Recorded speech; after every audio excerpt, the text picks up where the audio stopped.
nobody could like Corporal Lawrence.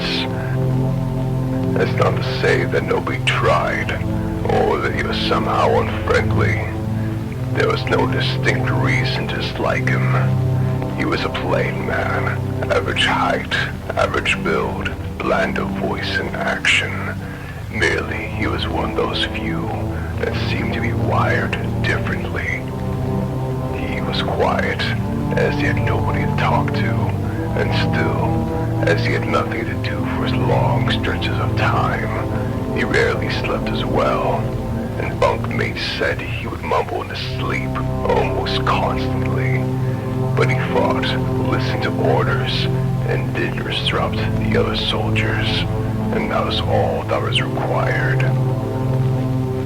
The enemy trench was less than a mile away, and had gone silent for several days, letting boredom and nervousness sink in even more than normal, coupled with the unease that seemed to radiate off Lawrence like heat waves. He and his 14 of his fellows were sent across the nightmarishly scarred waste of the no man's land between the trenches to reconnect the enemy trench and secure it if possible.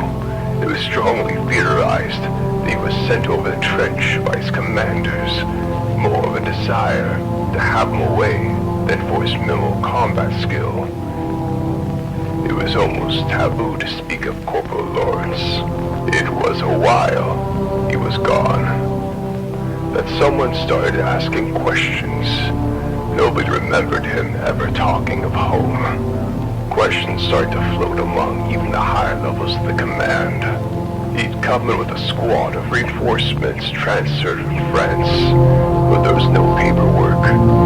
Whispers filtered among the grunts of the corporal being a curse. Charging the last spurt and into the trench, the men were greeted not with the harsh bark of German orders and rifles, but a dense, close silence. The trenches stank of mold, sweat, and a thin undertaste of rotten fruit. A vile, cloying slime seemed to have pooled in every divot and crack, sticky as glue and itchy on the flesh.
The men quit the trench with all speed. They crossed in record time, falling into their home trench. The commanders moved quickly, isolating the men, trying to calm the most lucid for a report. The corporal proved a changed man. Over the next few days, he was more talkative, but quickly had men wishing for his old, unsettling silence.